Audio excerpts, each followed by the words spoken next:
Today, we're lucky enough to have one of our good friends, Raul from Fluidtokens.com. Fluidtokens is building something really special for Bitcoin, but they're also building some pretty amazing stuff with Cardano. And we're going to get into a lot of that stuff right now. Let's bring up Raul from Fluid. Raul, welcome back to OnChain Revolution. Thank you so much for being here, bud. Oh, uh-oh. Can you hear me? Are you there, Raul? Oh, we can't hear you. I think your mic is, you got to reconfigure your mic. What about now? Yes, we can hear you. Good job. We're good. How are you doing? All good. What about you guys? Doing pretty good, you know, trying to get the audience, the community excited for the next 10 weeks, hopefully bullish times. We'll see. The weekly chart looks like that could be happening, but everybody has the hangover from the past like several weeks of being down only. But with you being a builder and constantly looking to see how much Fluid can bring to the Bitcoin ecosystem, what has the up and down been like for you as a builder? Yes, so consider that in our case, we are exposed to different chains. So we have even different mood and momentum according to the community that we are working with at that moment. For instance, in the Bitcoin ecosystem, we have all seen how everyone was complaining about who can fix runes or when are actually going to work runes or something like that. And we also see how Ordin.fan helped a lot the adoption of the runes ecosystem, because we saw even on Fluidtokens, once the projects were able to bond on Ordin.fan, they were able to create a staking vault on Fluidtokens. So we can see how sidechain interoperability and so on, at the end of the day, when it comes to Bitcoin layer 1, there is a direct connection over there. So yeah, in this case, yes, we see Sparks that is closed, officially closed, and we have Pep Audience that is still live, 9 days still to stake, and then it's going to close also in that case. Yeah. Yeah. You know what? Like to me, this is DeFi. You know, a lot of people are saying, there's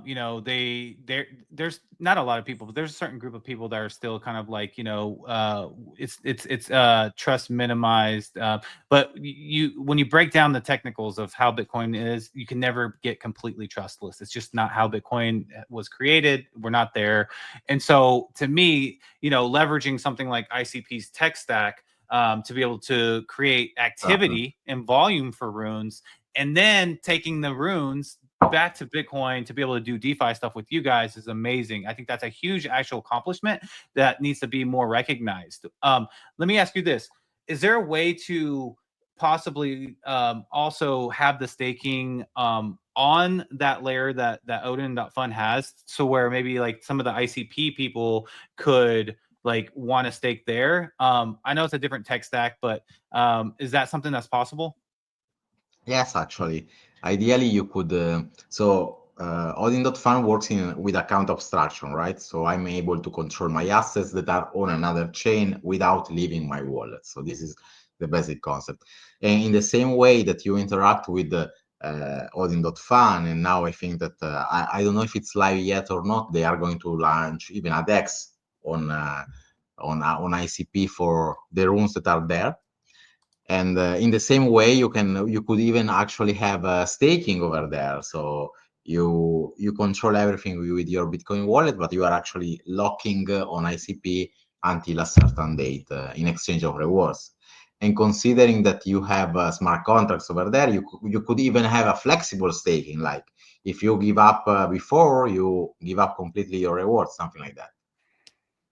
Would that be something that would be a big lift for Fluid to maybe like partner with Odin to maybe create that for that side as well? Or is it kind of you guys are just wanting to stick to like kind of more the UTXO side of things?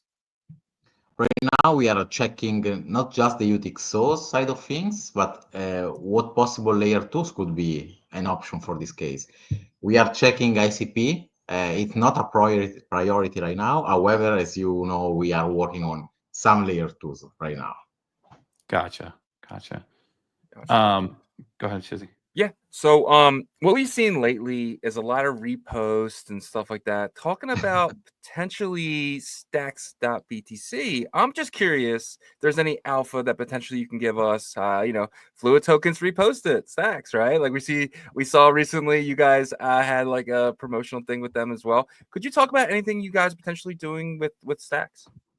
Yes, sure. So first of all, if for the ones that didn't know, Stacks is a layer 2 of Bitcoin, actually one of the very early ones around. And last week, they opened up this hackathon where everyone could develop a project on Stacks using sBTC or not using sBTC, using smart contracts and so on. And we decided to give it a try. So we studied how it worked, and in our mind, it was interesting for this reason. So if you have sBTC on Stacks and you don't do anything at all, just stay there as a sBTC holder and so on, you are getting staking rewards. So there is a 5% APY just for having sBTC over Stacks. And we asked ourselves, okay, this is interesting. For sure, there are whales of sBTC there that are just doing that. They are getting rewarded for just being there. But how could we incentivize these whales to do something else? How could we provide them a way to test DeFi using all that sBTC that they have locked over there? And this is what we did, actually. We created a smart contract on Stacks. Right now, it's still closed, but it's deployed on mainnet, actually. So we've been playing with it and so on. And how does it work? What's the idea? The idea is that, let's say that I have a lot of sBTC, and if I want to get the reward and I want to use the reward to play around with DeFi, but I have to wait 1 year because the reward are giving equally over the year, right? What if I could unlock part of that reward immediately? Like right now, because right now I want to play, right now there is something that I would like to test out or some DeFi strategy that I want to play out. So I am okay to give up part of the rewards that I will get in exchange of unlocking a part of them right now. And someone else is okay because he says, okay, you know what? I can provide you upfront today part of these rewards. Just give to me all the rewards that you are going to get for 6 months, 1 year, 3 months, depends of how much we want to unlock. And in this way, it's very interesting because right now I am unlocking rewards today. I'm not going to be liquidated because my loan is actually being paid back by Stacks protocol itself. So my collateral is the Stacks network itself. And I'm actually, if I'm not liquidated, I don't have risk or I'm not afraid of losing my sBTC. And I unlock today a Stacks token that I can use in DeFi, farming, or whatever I would like to do. Wow. So what I'm hearing is if I have $100,000 in Bitcoin, if I lock that up for a year, if I have that over there for a year, just sitting there for a whole year, I'm going to earn $5,000 on that 100 grand. But what you guys are doing, you potentially can give me a loan technically, or give me $3,000, right now. I can use that and go invest into Dog Go to the Moon or something else, right? But that person actually will make the whole $5 grand but he has to wait the whole year. Is that kind of what it is? Exactly, Yeah. 100%. Yeah, and in my opinion, these are really good kind of options that get borrowed from traditional finance, right? So it's kind of like, I want my money. It's my money. I want it now. Well, you can't have all of it because that's the whole part of the waiting period. But you can have $3,000, but then that you're forfeiting that full amount to the service provider there, which I think is an amazing option to have. You have the option. You don't have to take it if you don't want. But some people might need to, like you said, get into Dog before it shoots up, or get into something else, or maybe they just need to pay something off and they don't want to, they already got their Bitcoin locked in there and they want to utilize it. So I think having these options like this gets us kind of closer to what, normies in society are used to. So I love this. How how do you feel in terms of, you know, the I guess development and future of Stacks and Fluid? Do you feel pretty confident that that's going to be like you guys are going to do this? So the hardest part, let's say, that was the smart contract has been done. So that was the difficult side. On the other part, I see that the wallets, the integration, at the end of the day, are the same that we have already integrated. So Ledger wallet, Xverse wallet. If you have Stacks, you are going to use those wallets, and so it's just a matter of giving a cool UI, an interface, and the backend to track everything happen. And so I don't see that happening too far.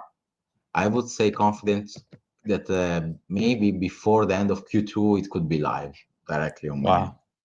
Wow, that's not too far from here. You're talking about like, you know, summer. So wow, I'm excited about that for sure. Go ahead, Shizzy. Did you have anything about the Stacks thing? Because I have a big question for him, but we're gonna move on to the. Yeah, real quick. So with Stacks, do you see a big opportunity for Fluid to be over there? Do you see a big opportunity in Stacks, period? Is that why you guys are choosing to kind of build over there? Can Stacks be a big player going forward? Yeah, I will give you my opinion as a developer. So what we have seen is that there is a very smooth experience in terms of bridging over Stacks.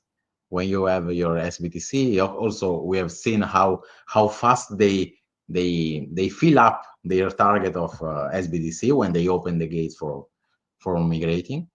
And this means that there is a lot of Bitcoin that actually migrated and has bridged out over Stacks that is willing to use DeFi. Now, if you check out the Stacks ecosystem, there are still few dApps, like there are some DeFi lending, there is Swap, so DEXs. However, this means that right now the opportunities of DeFi are not that much. So being one of the players over there and considering that they have smart contracts, so there is a lot of flexibility over there, could give a huge advantage to Fluid. Wow. Yeah, I agree. Because they have so much liquidity because Stacks token is a multi-billion-dollar token. So that's tons of liquidity just sitting there waiting for someone to extract. Or use extract in ways. Well, extract meaning earn. use it. Well, use it in DeFi, right? Extract it to DeFi in that sense of bringing that liquidity to a decentralized finance application that people can earn on top of their Stacks token. It's already just sitting there anyway. Yeah, definitely makes sense. So I'm excited about that release. I'm gonna keep looking out for it. I don't have 100,000 right now to put into like that staking thing, but maybe I can get there here. And once you guys don't need 100,000 though. Like, no, but I want that exact same scenario though. But I'm gonna pivot a little bit here because I saw your post. I think it was late last night or early this morning, and I think it was early this morning. Well, depending on my morning or your morning, right? And you were talking about BitVM, which is a concept and now being put into practice, that was created by Robin Linus, I think, and basically creating this virtual machine for Bitcoin that utilizes off-chain computation to be able to facilitate the smart contracts, but using ZK verification to finalize on Bitcoin. And your post made me feel like BitVM is the real deal. And you're saying basically, like BitVM could have worked for Cardano instead of necessarily like pushing towards, the smart contracts and stuff like that. But now that you have smart contracts, you don't have to use BitVM over there. But could you kind of go into the explanation of what you realized after digging deep here? Absolutely. So first of all, when I was checking out the current BitVM applications, or at least the white papers that were using BitVM as theory based on their bridge or their ZK system and so on, I realized that at the end of the day, the ingredients that were at the base of BitVM are the same ones that you can find on Cardano UTXO, for instance. And what is this?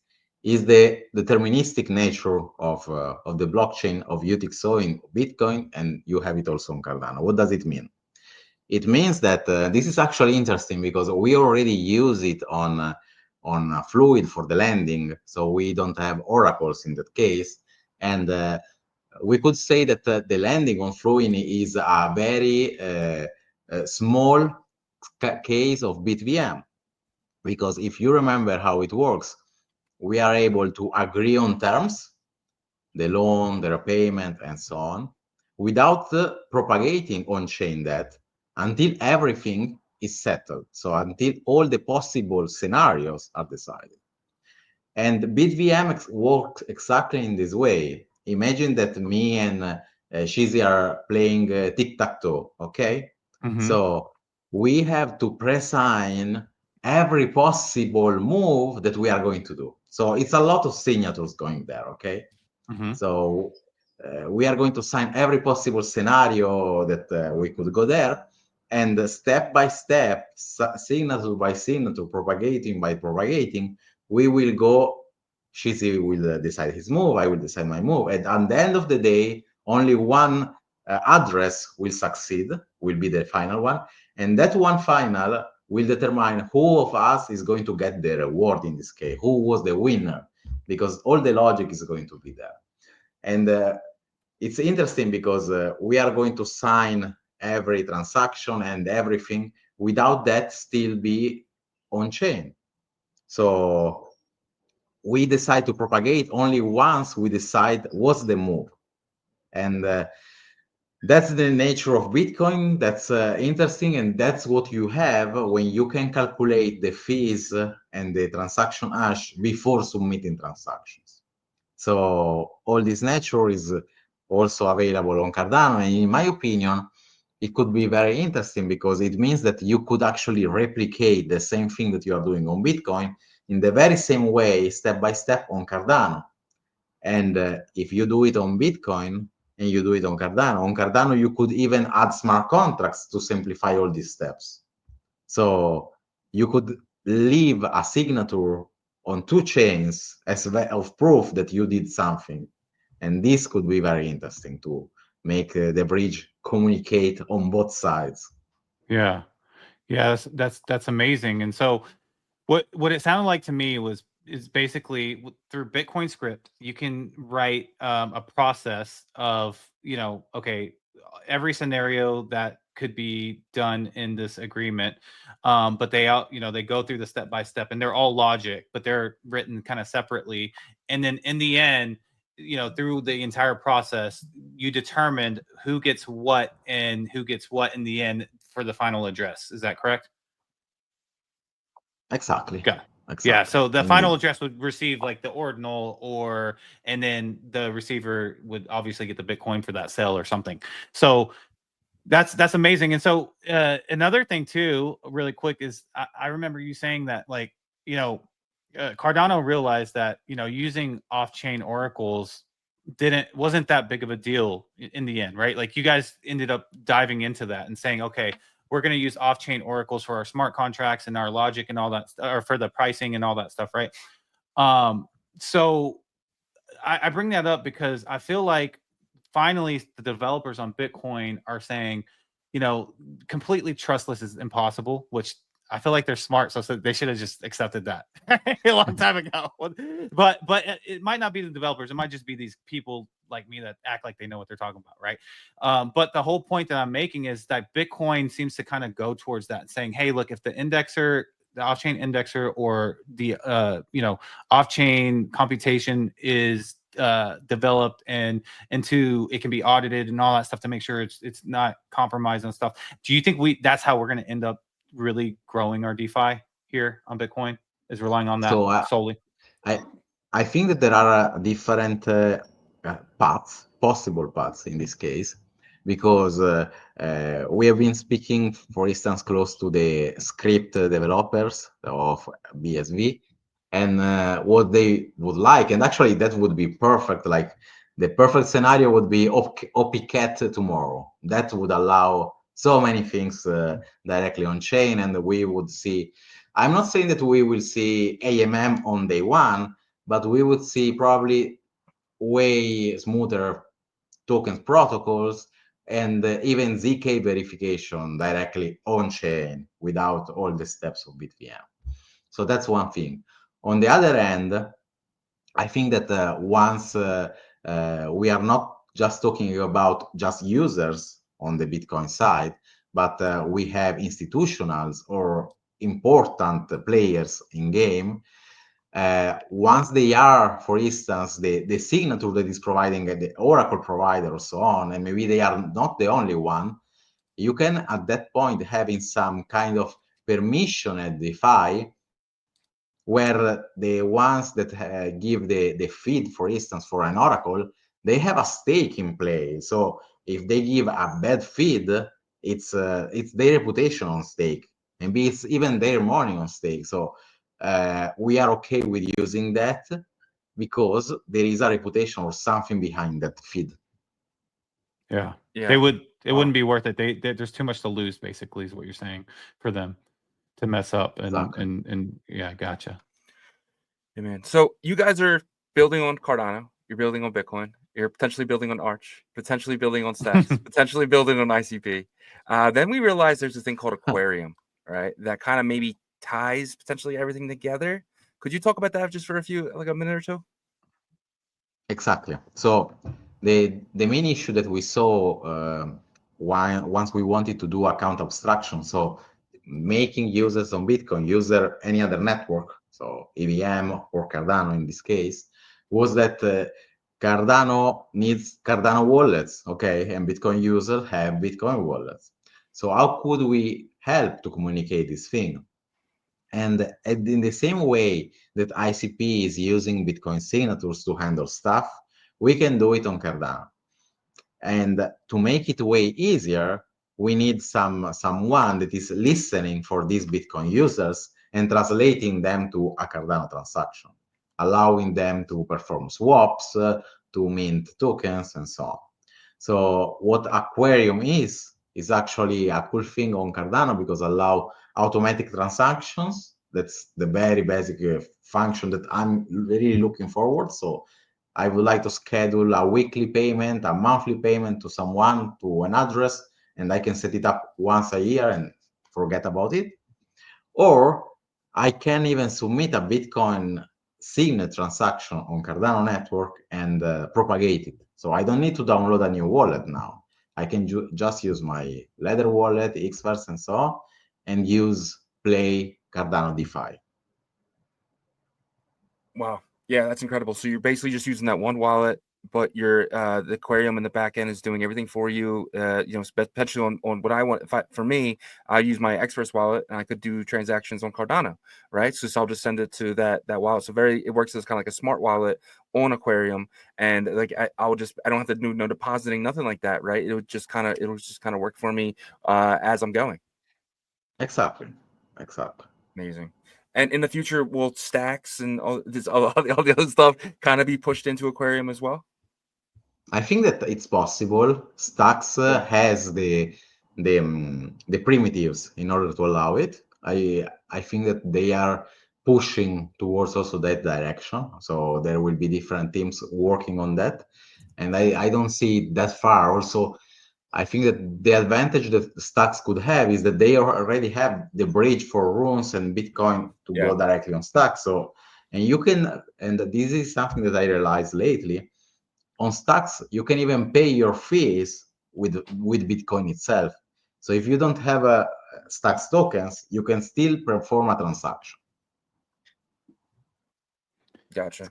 Yeah, I could definitely see the way that like the Fluid team builds. I could see Aquarium being kind of a chain abstraction like center hub. So. Yeah, and this is a tweet from Fluidtokens, the Cardano one. It said, "Just in, the first Aquarium transaction on mainnet has been executed. Babe, fees are officially on Cardano. Pretty awesome." No. Babel. Babel fees. Hey, I think I thought it was an exclamation point. He needs to go to the eye doctor. I've been telling him for weeks. No, I'm just kidding. What is that? Could you explain what that means real quickly? Yes. So in the same way that I say that Stacks allow you to pay for transaction with Bitcoin, we actually want to do it on Cardano. So you arrive, you use your Xverse Ledger wallet, but you don't have ADA, okay, to pay a transaction over there. How are you going to do? Well, if you have Bitcoin, then you can pay for the transaction with Bitcoin directly and forget about having to look for ADA. So this is what we want, and this really makes the transition for account abstraction very, very smooth. Yeah, that's awesome. That's awesome because yeah, 100%. And then our 2025 roadmap visualized. It looks pretty awesome. All the logos for each type of a blockchain platform. Pretty awesome there. So yeah, it's crazy how much you guys are building. It's when you take a step back and really kind of look into everything that you guys are working on. I would think you guys have over 100 team members, but it's probably just 6 of you guys that just don't sleep, right? Yeah, indeed. We are growing actually. We have 2 more devs in our team. So that's why and how we manage to work on different fields. Yeah. You know, one of the coolest part of our job is to be able to, work with teams like Fluid and, also see like the ecosystem of teams in Bitcoin and the areas that we cover. And not to say anything bad about other teams, but there's a certain level that like a strong team can push through and continually build. And that's exactly what Fluid does, in my opinion. It doesn't matter. You guys don't look at the price. You don't look at this and that. What you do is you set yourself up to have the resources that you need to be able to continually build. And that's the most important thing. So I'm excited about Fluid's future. Any last words that you have for our audience, for maybe anything to expect upcoming or anything? No, I would just say keep looking at our Twitter. We are going to tweet some announcement hopefully next week, some releases. So, and let's talk on Discord or Twitter. We are always there and happy to answer all the questions that the community has. Yep. Awesome. It's at Fluidtokens. XBT is the Bitcoin one. At Fluidtokens is the Cardano one. And if you wanted to reach out to Raul, his Twitter is at Raulito _ CNFT. But you can just find him on the Fluid thing. They're always retweeting him, stuff like that. Raul, man, it's been absolutely amazing, and would love to have you more often, man. Thank you so much for coming on today. Looking forward to the next time we have you on. I have so many more questions. Really appreciate your time, sir. Thanks to you guys. Very, very a good opportunity to be here. Awesome. All right. Bye, Raul. We'll talk soon. Awesome.